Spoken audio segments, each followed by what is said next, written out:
গুড়ি কচু নিয়েছি, গুড়ি কচুটা আমি ভাপ দিব। তো গরম পানিতে দিয়ে দিলাম কিছুটা লবণ আর দিয়ে দিলাম কিছুটা হলুদের গুঁড়া কালার আসার জন্য। এটা বলক চলে আসলে আমি তুলে নেব।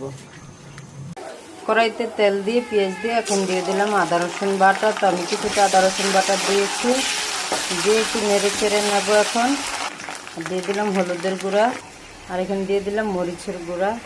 তো আমি দুটো একসাথে খুব ভালো করে মিক্স করে নেব। এখানে আমি চিংড়ি মাছ রেখেছি, চিংড়ি মাছটা দিয়ে দিলাম। তো আমি আজকে গুড়ি কচু রান্না করব চিংড়ি মাছ দিয়ে। চিংড়ি মাছ দিয়ে গুড়ি কচুটা রান্না করলে খুবই মজার হয় খেতে। এখানে আমি পরিমাণ মতো লবণ দিয়ে দিলাম। চিংড়ি মাছটা খুব সুন্দর করে কষানো হয়ে গেছে, দেখেন মশলাটা কত সুন্দর লাগতেছে, খুব কালারফুল হয়েছে। এখন আমি এটার মধ্যে দিয়ে দেব গুড়ি কচু। তো আমি এখানে কচুটা ভাপ দিয়ে রেখেছি, এখন আমি গুড়ি কচুটা দিয়ে দিলাম। দিয়ে এটা মশলার সাথে খুব ভালো করে মিক্স করে নেব। এখানে তরকারিটা কষানো হয়ে গেছে, আমি এখন এটার মধ্যে ঝোল দিয়ে দেব।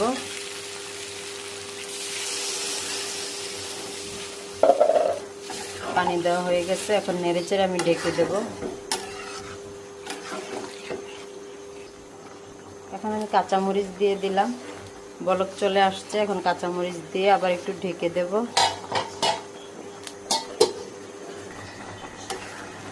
তো তরকারিটা প্রায় হয়েই আসছে। এখন আমি এটার মধ্যে জিরার গুঁড়া দিয়ে দেব। ধনেপাতাও দিতে পারতাম, কিন্তু ধনেপাতা ছিল না বাসায়, তাই আমি এখানে কিছুটা জিরার গুঁড়া দিয়ে দিলাম। দিয়ে এখন আমি এটাকে নামিয়ে ফেলবো। এই তরকারির নিয়ম হচ্ছে, যদি আপনি একবারে মাখো মাখো খেতে চান তাহলে একটু ঝোল ঝোল রাখবেন। আর ঝোল ঝোল খেতে তো মানে চাইলে আর একটু বেশি পরিমাণ রাখতে হবে। আলু জাতীয় এরকম কচি জাতীয় মানে খাবারগুলোতে ঝোল বেশি রাখতে হয়, পরে আবার ঝোলটা শুকিয়ে যায়। তো আমি আবার একটু ঢেকে দেব, যেহেতু জিরার গুঁড়াটা দিয়েছি।